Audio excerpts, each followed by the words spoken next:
Halo, Assalamualaikum warahmatullahi wabarakatuh. Ketemu lagi dengan saya Bos Cendol. Nah, ini Bos Cendol biasanya kan ada di kanal YouTube-nya Bos Cendol. Dan hari ini Bos Cendol hadir di kanal YouTube-nya Bandung Teduh. Nah, teman-teman pasti penasaran di Bandung Teduh apa nih sebenarnya sih.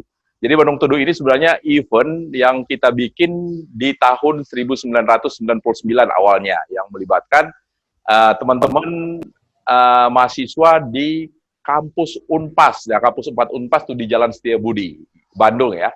Dan event itu kemudian berlangsung di tahun selanjutnya, di tahun 2000, 2001, 2002. Nah, setelah itu kemudian event ini hilang, karena memang juga teman-teman ini udah pada selesai kuliah aja ya. Jadi pada bubar semua, dan kemudian kita ketemu nih, di masa COVID ya, istilahnya kita ketemu lagi, dan kita coba menggagas, menghidupkan kembali yang namanya Bandung Teduh, dengan gaya yang berbeda. Seperti apakah gayanya? Ya, tentunya virtual.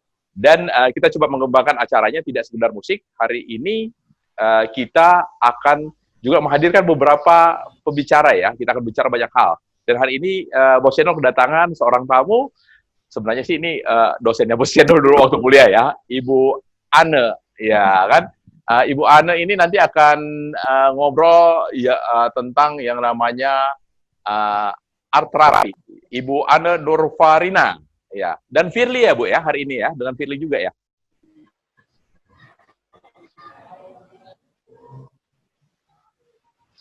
Oh, Firly kebetulan nggak bisa. Oh nggak bisa Lagi ya. Jadi, ngajar. oh gitu. Jadi Ibu Ane aja ya. Oke, nggak apa-apa. Iya. Mohon maaf katanya tadi. Oh iya, nggak apa-apa. Oke Bu, kalau gitu kita langsung aja Bu ya. Bu, sebenarnya itu art terapi itu apa sih Bu?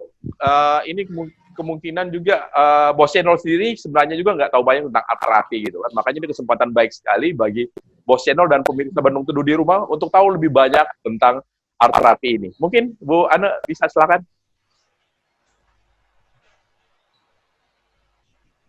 Oke, terima kasih. Suaranya sudah jelas. Ya, jelas Bu. Oke. Baik, selamat siang semua nih Bos Cendol. Senang bertemu lagi. Ini anak didikku yang bawang tapi sangat kreatif. Jadi ada sebuah pengalaman yang menurut Ibu dari masa ke masa, Ibu ingat banget anak-anak Unpas tuh yang khas itu adalah sangat militan dan pada cerdas-cerdas, pada pintar-pintar gitu ya. Baik, terima kasih atas kesempatannya, senang sekali bertemu. Namun memang hari ini yang diminta kita bicara tentang art terapi. Nah, kalau dari definisi art terapi sendiri merupakan proses psikoterapi. Jadi kaitannya dengan psikologi, ya kegiatan melakukan hal-hal yang berhubungan dengan psikologi. Nah, terapi sendiri adalah upaya untuk merubah kondisi tertentu menjadi jauh lebih baik gitu kan. Maka art terapi itu kita lihat dulu di aspek definisinya, yaitu proses psikoterapi yang menggunakan seni sebagai medium gitu ya. Ada istilahnya ada art as terapi, iya. Ada juga kalau secara umum itu adalah art terapi gitu. Okay. Nah, art terapi sendiri di Indonesia itu belum terlalu populer, Bos Cendol. Jadi belum populer itu sebenarnya karena domainnya terapi itu masih dominan di wilayah keilmuan psikologi gitu atau kedokteran ya kayak gitu. Jadi art terapi sendiri masih banyak orang yang belum paham gitu ya. Padahal dari sisi lain kebetulan Ibu punya satu ketertarikan pada art terapi ini karena terbukti art terapi itu merupakan karakteristik terapi yang sifatnya efektif gitu ya. Efektif, efisien itu artinya sebenarnya murah gitu kan. Nah, latar belakang ya art terapi sendiri kenapa Ibu berkecimpung itu banyak yang nanya kenapa sih kok Bu Ane jadi berkecimpung di art terapi. Pada dasarnya sebenarnya karena ini ada pengalaman pribadi nih Bos Cendol. Ya. Jadi saya itu punya adik yang autistik gitu kan dulu tahun 70-an. Kita kan nggak ngerti itu autis gitu ya. Nah, terus kemudian pada satu momen tertentu saya menemukan bahwa adik saya itu kategorinya kan autistiknya low function ya. Jadi yang IQ-nya rendah terus disertai dengan mental retarded gitu kan, terbelakang gitu kan. Nah, tapi waktu itu ibu menemukan bahwa anak ini kok merespon komunikasi gitu. Ya. Melalui apa? Melalui hal-hal yang bersifat audio dan visual. Nah, itu ibu ingat banget waktu itu gitu. Kenapa menjadi satu apa ya? Satu histori yang kemudian ibu ingat sampai di tahun-tahun kemudian gitu, di tahun-tahun berikutnya sampai ibu kuliah, kemudian ketemu Pak Prim Adhita Brani, dan kemudian ada satu teori ya Pak Prim yang mengatakan bahwa semua manusia itu kreatif gitu kan. Nah, kreatif itu kan konteksnya bukan sekedar seni gitu, tapi proses gitu, proses bagaimana seseorang mempunyai kemampuan untuk menyelesaikan masalahnya gitulah ya. Nah, artinya kalau begitu sebenarnya adik ibu juga walaupun mental retarded gitu ya, jadi IQ-nya rendah, tapi kenapa dia merespon komunikasi dengan hal-hal yang sifatnya audio dan visual tadi? Gitu. Kok adik ibu tuh senang lihat iklan. Nah, itu kan dulu iklan masih sedikit ya, Hel. Lebih sedikit, terus di TVRI gitu kan.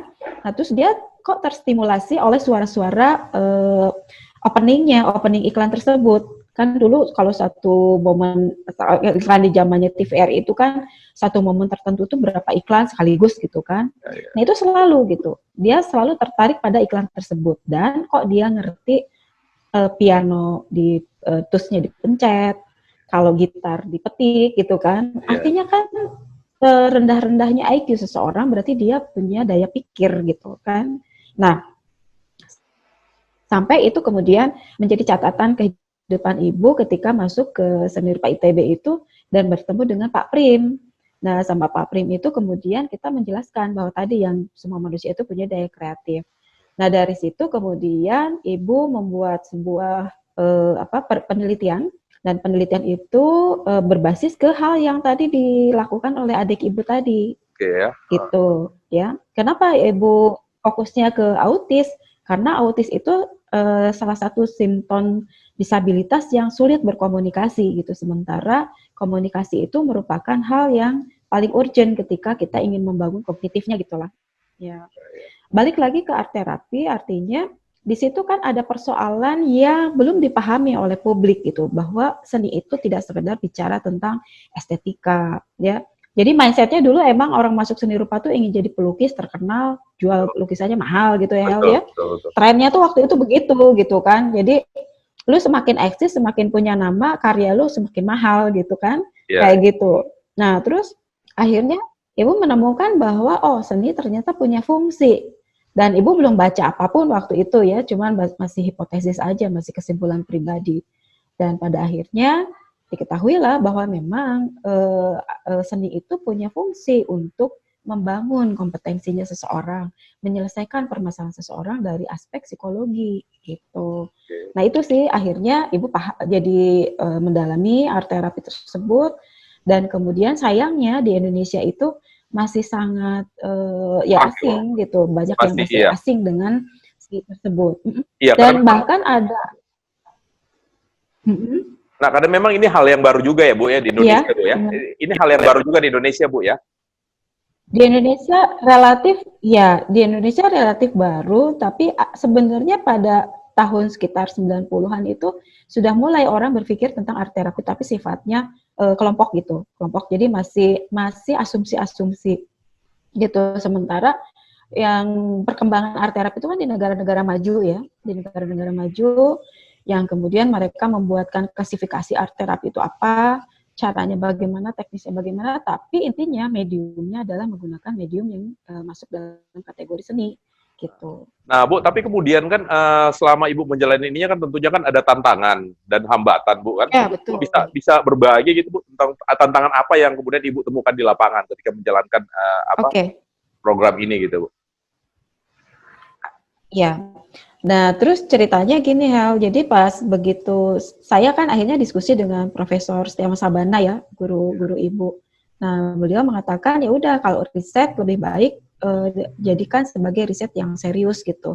Nah, ini akhirnya ibu menggunakan pengalaman ibu, empirik ibu, mencoba eksperimen terhadap anak-anak autis yang lain yang sekategori sama adik ibu yang low function kayak gitu. Dan ternyata mereka respon komunikasi cepat gitu. Kalau misalnya dalam ruang lingkup yang umum ya, yang yang misalnya dari sisi psikologi, dari terapi psikologi atau apa, itu biasanya respon komunikasinya itu memakan waktu cukup lama gitu untuk menghasilkan respon komunikasi. Nah, tapi ternyata dengan metode yang Ibu buat ini, ternyata si anak itu dalam satu waktu pertemuan sudah langsung bisa respon Oh gitu ya. komunikasi. Indikatornya tatap mata gitu. Nah, salah satu like-nya anak autis kan tatap mata. Ya. Nah, kemudian akhirnya setelah itu tantangannya jelas lah, Hel. Ya. Yang tantangan utama itu siapa lu ya, terutama ya. siapa lu, terus kemudian ngapain lu ngomong-ngomong gini dari seni. Nah, seni itu kan di Indonesia juga stigmatis ya, di stigma sebagai ilmu sempilan. Iya. Kalau Ibu istilah itu sempilan. Jadi itu yang Ibu yang ngisi waktu gitulah ya. Nah, di situ jelas sekali gitu ungkapan-ungkapan dari anak yang Ibu treatment waktu itu ya. Jadi orang tuanya ngomong, udahlah Bu Anda, ini kegiatan, asal ada kegiatan aja. Itu tuh selalu gitu, asal ada kegiatan. Ya sekedar gambar lah nggak apa-apa gitu, karena anak ini kok senang banget gambar. Nah, lucunya tuh anak autis itu sangat tertarik, yaitu tadi, sangat tertarik pada hal-hal yang bersifat audio atau visual. Nah, pada akhirnya si orang tua ini, dia orang teknik ya, orang teknik yang sangat eksak. Pada akhirnya dia paham, oh ternyata ini ada manfaat ini. Nah, mulailah di situ mulai dari mulut ke mulut mulai rame tuh, Helmi. Yang namanya art terapi. Mulai rame, terus kemudian iya, tapi belum terminologi art terapinya, tapi di metode Ibu, nama metode Ibu tuh yang Ibu temukan namanya metode sensasi. Nah, metode sensasi itu seperti apa tuh, Bu? Seperti apa tuh? Metode sensasi. Iya. Jadi metode sensasi itu Ibu temukan berdasarkan pengalaman Ibu yang waktu ngasuh adik Ibu itu. Jadi adik Ibu itu memberikan atensinya ketika Ibu melakukan hal-hal yang dia sukai gitu. Nah, jadi artinya ada sensasi yang kemudian mengenai sensorinya dia. Sensori manusia itu kan ada mata, ada telinga gitu ya. Nah, itu tuh yang membuat adik Ibu tuh tertarik dan kemudian natap mata. Terus mengikuti apa yang Ibu instruksikan. Nah, itu kan satu, kalau buat orang-orang yang punya saudara atau anak, adik itu yang autis ya, itu tuh ketika dia tatap mata dan memberikan reaksi itu tuh luar biasa banget gitu, Helmi, gitu, dengan kategori yang low function tadi gitu. Betul.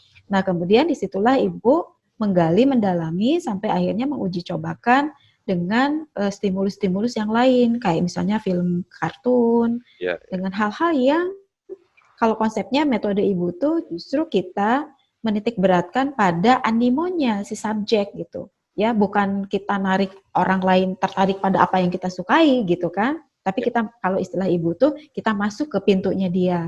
Jangan paksa dia masuk ke pintunya kita gitu. Betul. Gitu. Bu, tapi kemudian itulah makanya disebut Bu, Ibu bisa menceritakan lebih detail nggak, Bu, teknisnya seperti apa gitu untuk penerapan yang namanya art terapi ini, Bu? Teknisnya seperti apa ketika berhubungan dengan anak-anak ini, Bu? Teknisnya seperti apa gitu? Atau polanya seperti apa? Teknisnya? Iya. Oke, teknisnya itu yang pertama kan sebenarnya untuk misinya art terapi itu kan membangun yang tadinya tidak bisa menjadi bisa. Intinya itu, gitu kan kalau dalam terminologi seni ya. Jadi bukan menterapi dalam arti medis gitu loh. Ya kalau medis ya itu udah jelas ya, itu ruang lingkupnya psikiater, dokter kayak gitu. Nah, tapi dalam konteks ini yang misinya art terapi yang Ibu bangun itu adalah membangun yang tadinya tidak bisa menjadi bisa. Dalam hal apa? Skill dan behavior. Nah, behavior ini antara lain juga untuk membangun kemampuan dia setidaknya mandiri untuk hal-hal yang sifatnya esensial ya. Misalnya dia mandi sendiri, ganti baju dan segala macam. Karena untuk kasus adik Ibu akhirnya karena tidak ke treatment ya, karena waktu itu mahal ya, kalau ke psikolog kayak gitu tuh kan mahal. Jadi akhirnya ya udah sampai sekarang adik Ibu tuh kayak bayi besar aja gitu, Helmi. Gitu. Jadi nggak bisa makan disuapin kayak big baby aja kayak gitu. Nah, secara teknis akhirnya yang pertama satu dalam metode sensasi itu ya, si anak ini kita buatkan programnya, program goals-nya apa. Misalnya si anak tadinya tidak bisa merespon atau tidak mau ngerespon komunikasi, nggak mau ngomong misalnya gitu kan. Nah, akhirnya kita buatkan strategi goals-nya dan strategi komunikasinya. pertama yang didata itu dia sukanya apa gitu. Karena kebanyakan tuh lucunya ya, baik anak-anak autis ini lucunya dominannya otak kanan gitu. Nah kalau otak kanan kan hubungannya sama hal-hal yang bersifat seni atau Ya, desain atau hal-hal yang bersifat audio atau visual ya, betul. kayak gitu. Nah kemudian ketika dibuatkan programnya berbasis ke interestnya dia. Contohnya misalnya salah satu yang pertama kali ibu terapi itu kan autistik dengan low function, tapi dia suka sesuatu yang sifatnya audiovisual. Nah, itu di film anak-anak Barney gitu. Nah, kemudian ketika ibu pas pertemuan pertama kan pasti anak-anak yang seperti ini kan nggak mau ya dengan orang baru, dengan lingkungan baru gitu kan, cenderung menolak gitu. Nah, tapi ketika dilakukan upaya dengan pendekatan menyamakan frekuensi lah istilahnya itu, ibu juga jadi nonton film Barney kan, dan kemudian kita topiknya manggil dia Barney lah segala macam, itu langsung ada atensi, langsung memperhatikan apa yang kita bicarakan dan mengikuti apa yang kita instruksikan. Nah disitulah kalau komunikasi sudah terjalin, sudah terbangun, maka kita bisa masukin kognitifnya gitu loh Hel. Jadi kognitifnya ngebangun dia mau diajarin apa, bisa gitu. Nah itulah yang disebut dengan metode sensasi sebagai bagian dari art therapy. Ya artinya hal-hal yang bersifat audiovisual itulah yang menjadi kunci gitu. Dan kebetulan aspek-aspek yang berhubungan dengan audio atau visual itu kan berhubungan dengan ilmu kita gitu, ilmu seni atau desain kayak gitu. Gitu Hel. Iya. Bu, ini sudah jalani berapa lama ya Bu ya, art terapi ini Bu? Programnya Ibu ini. Kalau ibu tuh sebenarnya mendalami mulai dari tahun 2007, kemudian ditemukan metode sensasinya 2012, dan ibu mendirikan di Yayasan Widyatama karena kita misinya kan CSR ya. Jadi di Yayasan Widyatama tahun 2013 dan diresmikan 2014 gitu. Dan sampai sekarang sudah kurang lebih ya ada lebih dari 100 anak gitu yang kita 100 anak ya, Bu? Nah, dan 100 lebih dari 100 anak. Bu, dari kemudian yang anak-anak didik ini ada nggak kemudian yang bisa menunjukkan perkembangan yang sangat signifikan gitu? Jadi kalau tadi kan Ibu bicara tuh ada peningkatan responsif. Mungkin ada yang lebih dari itu gitu Bu, yang sembuh misalnya, ada nggak ya? Ya, ada. Nah, kalau dalam konteks disabilitas memang kita bukan karena disabilitas kan kelainan dari perkembangan psikologinya ya. Betul. Jadi artinya bukan sembuh tapi meningkat gitu.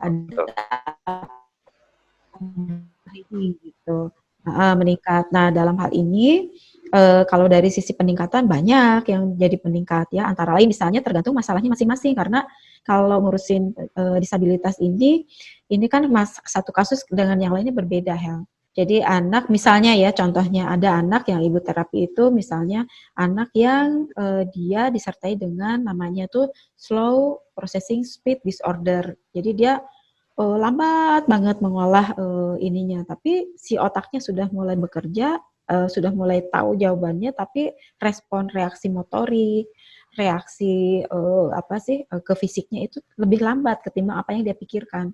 Maka di treatmentnya urusannya itu sama motorik halus gitu. Jadi kita melatih dia itu menterapinya dalam hal motorik halus karena kayak gitu jadi si fisiknya tuh nggak kekontrol gitu Hel. Jadi kalau bikin lukisan tuh jebret gede gitu. Nah terus pada akhirnya dia bisa mengkoordinasikan motorik halusnya dari gambar objek yang besar-besar menjadi kecil, terapi garis ya kayak gitu. Tapi kemudian karyanya, nah menariknya kenapa disebut efektif dan efisien, outputnya hasil art terapi itu menjadi karya, gitu. Nah di sini kita jadikan itu sebagai orientasi atau tujuan yang lain, sisi yang lain, yaitu bahwa hal-hal yang berhubungan dengan terapi kita arahkan menjadi sesuatu yang bernilai jual. Gitu.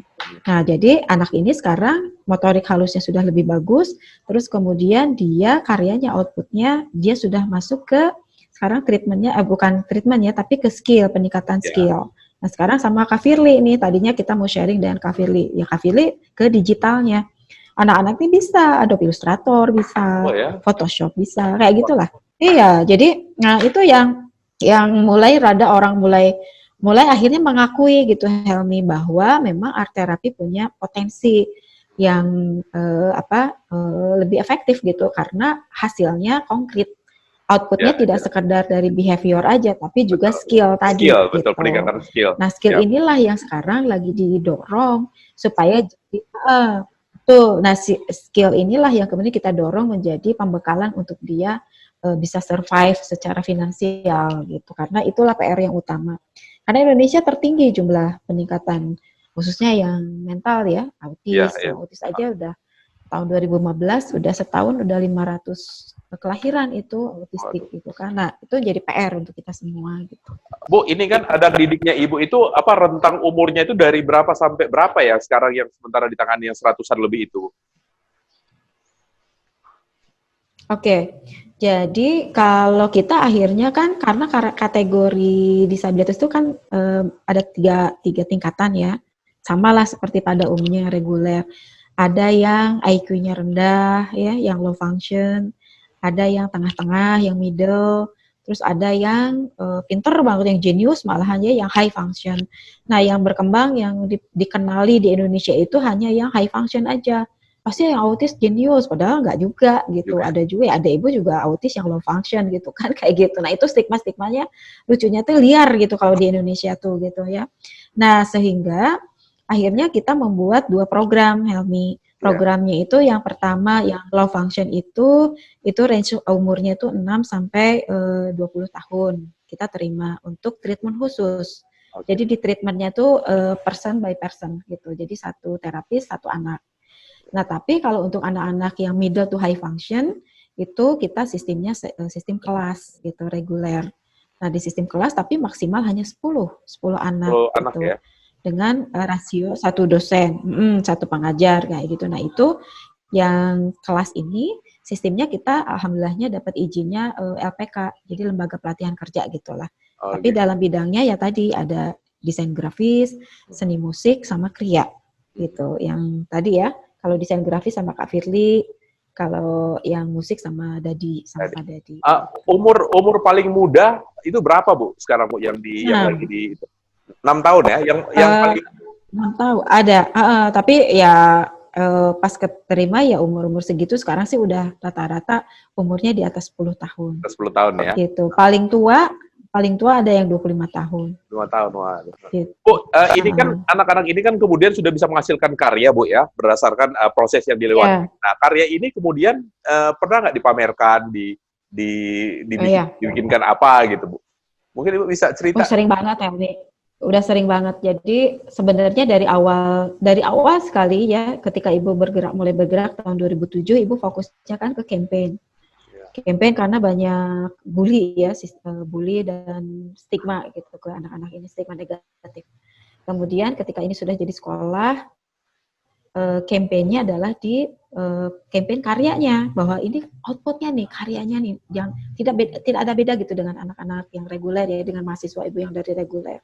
Kita sering melakukan pameran dan segala macam sampai pada satu titik, alhamdulillahnya kita dirangkul oleh beberapa perusahaan, antara lain juga sama public figure lah waktu itu sama Andin Syah ya, yang penyanyi itu. Nah di situ mulai deh efektif banget tuh Helmi sama public figure gitu kan, langsung itu rame banget deh gitu kan, sampai kemudian dari titik tolak itu kemudian mulai berdatangan industri-industri yang ingin mengaplikasikan karyanya anak-anak itu menjadi produk-produk khasnya mereka, misalnya di fashion, di apa. Nah cuman itu kan pas masa mereka kuliah lah ceritanya gitu ya, tapi sampai ke magang pun programnya yang Firly buat ya, Firly membuat programnya magangnya itu yang internship-nya itu yang benar-benar dengan real industry gitu, industri-industri biro desain, benar-benar biro desain mereka bisa kerja gitu kan,